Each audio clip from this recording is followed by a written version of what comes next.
Σήμερα θα κάνουμε ένα unboxing βίντεο στην Corsair H80i, όπως μπορείτε να δείτε. Έχουμε Corsair Link και έχουμε κάποιες βασικές διαφορές ανάμεσα με την προηγούμενη H80. Θα τις πούμε αμέσως μετά. Καταρχήν έχουμε εδώ ένα μικρό διάγραμμα που έχει κάνει η Corsair για μας, που μας λέει ότι ο Intel 3770K στα 4,6 GHz είναι μια χαρά με την H80i, αλλά απλώς με το stock cooler που έχετε μαζί με το επεξεργαστή fail, δεν πάει. Και ότι έχουμε 1,32 dB διαφορά ήχου με την παλιά γενιά H80. Και έχουμε επίσης και Corsair Link, που είναι κάτι καινούργιο που έχει βάλει η Corsair. Να ανοίξουμε τώρα την ανήμερα που μέσα. Έχουμε εδώ, όπως βλέπετε, κάποια χαρτιά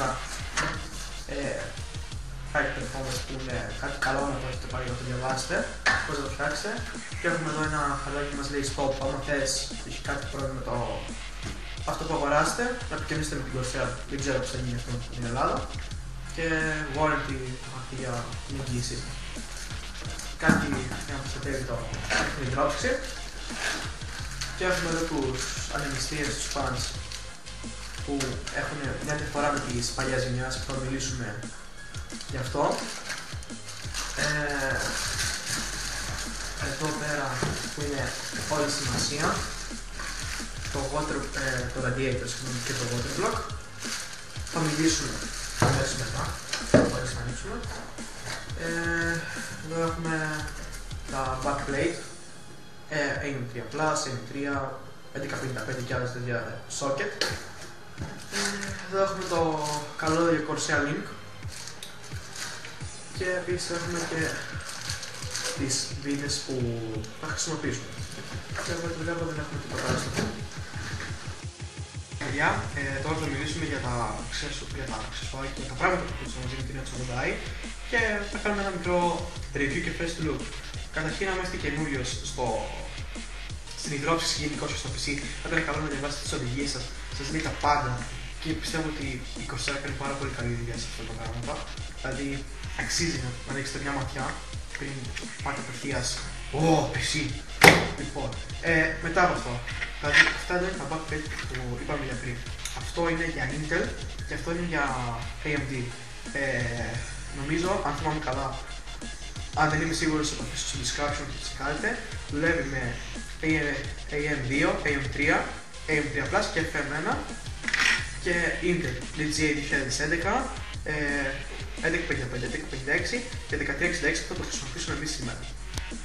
Αυτό είναι το backplate που θα μπει πίσω από τη μυθική σας και έχουν κάνει μια πολύ όμορφη ανανέωση στη Corsair που έχει κάνει κάτι μαγνητικό που είναι πολύ πιο εύκολο από την παλιά γενιά.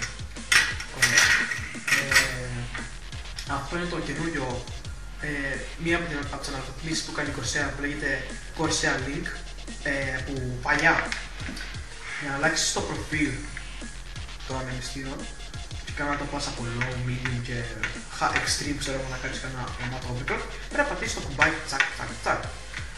Δεν ξέρω, η Corsair το έβγαλε αυτό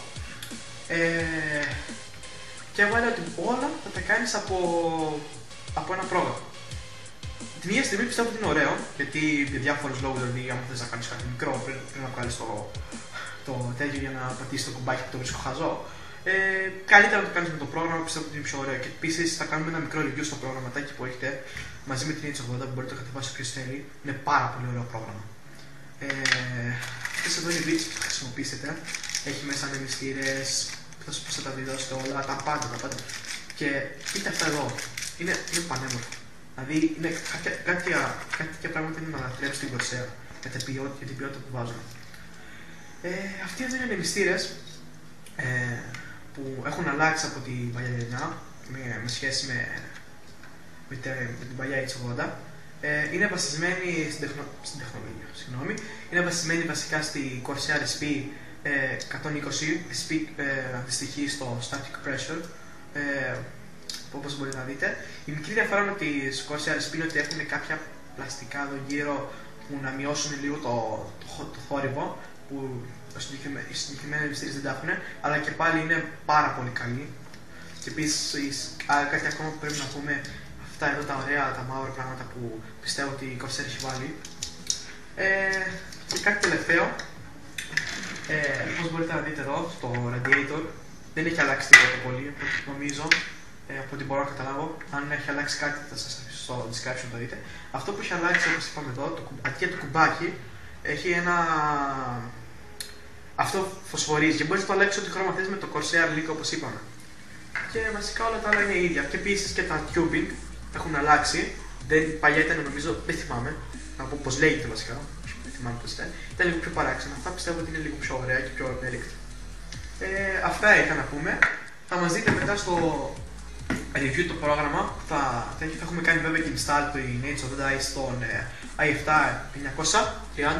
932 ή 930. Ναι, τέλος πάντων, κάτι αυτό. Δεν είναι οικονομική εξαγαστής, είναι ενός φίλου μου. Τέλος πάντων, δηλαδή σε socket 1366. Ναι, μου λέει. Αυτά. Ευχαριστούμε και θα τα δούμε. Τώρα θα κάνουμε install την H80i. Ο λόγος που δεν δείξαμε πως το βάλαμε πίσω στο κουτί ήταν λίγο δύσκολο γιατί το κουτί είναι λίγο παλιό και δεν έχει, ξέρω εγώ, πίσω backplate να κάνουμε το install. Τώρα θα δείξουμε πόσο εύκολο είναι με το καινούριο μαγνήτη. Βέβαια είναι πάλι λίγο δύσκολο γιατί είναι λίγο μικρό το κουτί και θα είναι λίγο δύσκολο να το βάλουμε. Όχι και πολύ.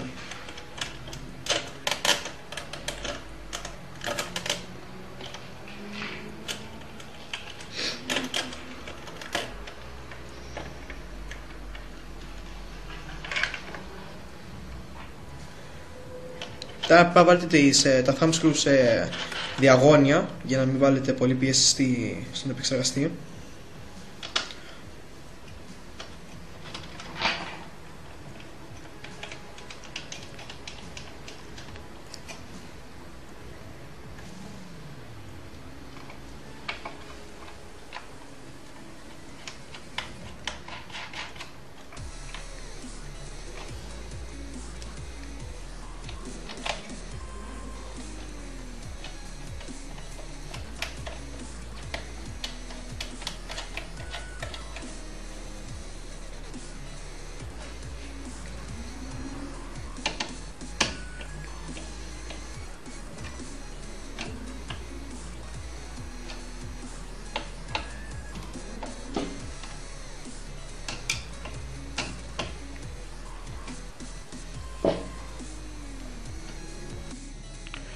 Τώρα θα σας δείξουμε το Corsair Link, το πρόγραμμα. Μπορείτε να κατεβάσετε από την Corsair το site της Corsair.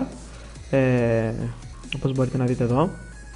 Εδώ μας λέει τις θερμοκρασίες του επεξεργαστή που έχουμε τον i7 930 και τη θερμοκρασία της κάρτας γραφικών. Με αυτό εδώ μπορούμε να αλλάξουμε τα χρώματα. Όπως βλέπετε, κάτι πιστεύω που είναι κάτι πάρα πολύ όμορφο. Ορίστε, να κάνουμε ό,τι θέλουμε. Αλλά εμείς θα αφήσουμε στον Parson γιατί πάει με το PC. Εδώ λέει τις θερμοκρασίες που έχει μέσα τα υγρά, το radiator. Εδώ μπορούμε να αλλάξουμε τα RPM του ανεμιστήρα. Το πιθανότερο είναι να ακούσετε τον ήχο μάλλον. Αλλά το βάλουμε στο maximum. Και στο δεύτερο ανεμιστήρα το βάλουμε και αυτό maximum. Επίσης μπορείτε να σπρώχνετε αυτά εδώ τα εικονίδια εδώ και να λέτε, ξέρω εγώ, αυτός εδώ είναι αυτός ο φαν και ο άλλος είναι από εκεί, που είναι κάτι που πιστεύω είναι ωραίο. Αυτό βασικά. Ευχαριστούμε πολύ.